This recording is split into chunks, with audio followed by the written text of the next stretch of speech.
We are joined on the line and happy to have him here today, Joe DiGenova, our legal analyst. Joe, there's so much to talk to you about, but let me start with the breaking news this morning that the Attorney General of the Commonwealth of Virginia, Mark Herring, just elected by a margin of only about 900 votes, has done a complete turnaround and now says that he will not defend the constitutional amendment in the Commonwealth that outlaws gay marriage. Now, what's interesting about this is that during the election, back when he was running, and here's a story from September 10th, 2013 in the Virginia Pilot, talking about Herring says he's reversed his position on gay marriage, favoring the repeal of the constitutional amendment, repeal that he supported in 2006 as a freshman senator. But then he goes on to add, Joe, and this is the part that just blows me away, he noted that his job, if he is elected Attorney General, would require him to try in good faith to find a basis to defend the amendment's legality, a duty that he has pledged to fulfill until today. This is not a legal issue anymore. This is a political issue, and it's a big one. This could be a firestorm that he and the Democrats may regret. It's one thing to stake out a position on a controversial issue, such as abortion. People respect you if you have the position and you keep it, even if they disagree with you. What he has done is he's lied. He has just brought to mind to the American people the series of lies of the Obama administration about health care, Benghazi, and other things. This is now a political question of immense proportions. This is not a small issue. This is a big legal issue. This isn't just some piece of legislation. This is a constitutional amendment to the Virginia Commonwealth Constitution. Yeah. And he has now said that the will of the people, which he said he would make every good faith effort to defend, he is now going to ignore.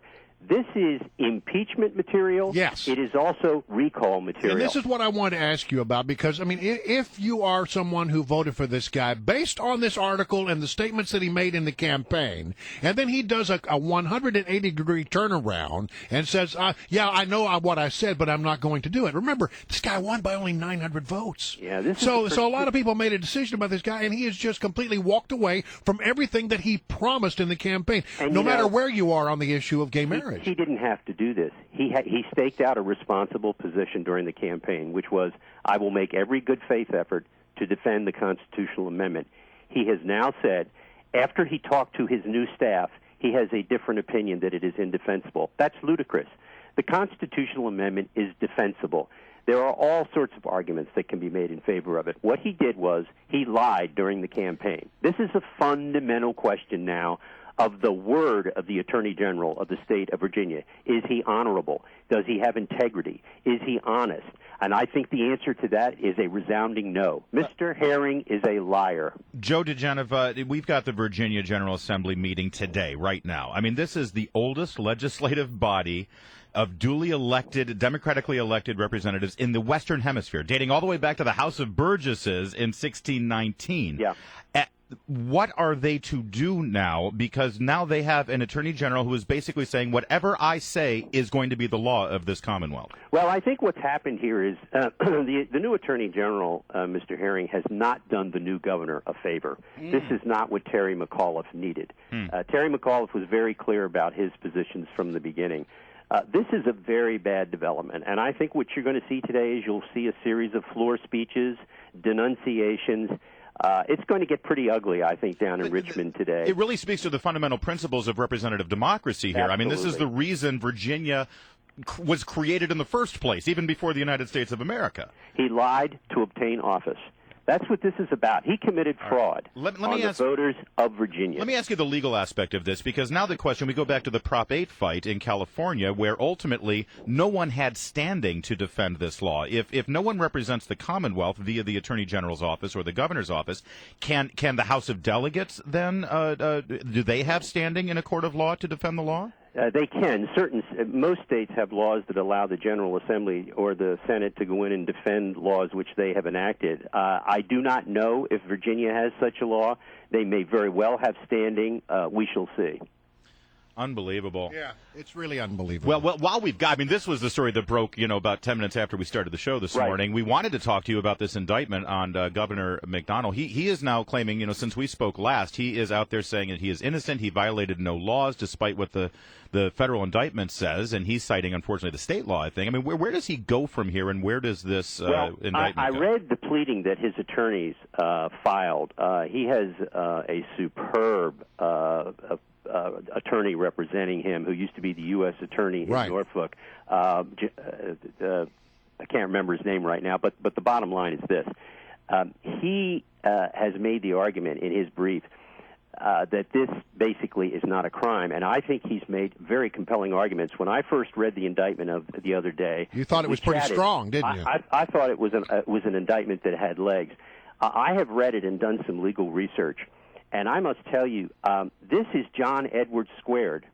You remember that Edwards was indicted for violating federal campaign laws down in North Carolina on a novel theory of what constituted a contribution. He was ultimately acquitted. I think Governor McDonnell has a very, very similar argument. After reading the entirety of the indictment and looking at the law, I think that the United States stretched the law beyond its limits. And at a minimum, the charges that the acceptance of the gifts constituted fraud on the people of Virginia is not sustainable. Wow. So your initial read was, hey, the U.S. attorney looks like he's got a pretty good case here. We can all agree it was, it looks bad and it probably was improper. But having looked at the refutation put forward by this former U.S. attorney who now represents McDonnell, you are convinced that indeed John the government Brownlee, by the way, is the guy's name. Oh. Brownlee. He's overstepping his bounds? I don't think there's any doubt that this indictment pushes the law beyond the limits that it can be sustained. Do you think maybe it was politically motivated? I don't know about that. I wouldn't suggest that. I think what happens with prosecutors sometimes, they've worked so hard on something, and you can tell when you go back and look at the indictment by the way it's crafted. Sure, there's some ugly behavior here, unseemly, unethical perhaps, certainly stupid on the part of Governor McDonnell and his wife. But whether or not it violates federal law is a completely independent and different question. And after looking at it very seriously over the last couple of days, I don't think his conduct violates federal law the way the indictment says it does. This is going to be a very interesting motion. His people have filed a motion asking the federal judge overseeing the case to release to them the transcripts of the grand jury proceedings to see how the U.S. attorney instructed the grand jury on the law. Okay. All right, Joe DiGenova, thanks for doing triple duty for us this week. Always good to have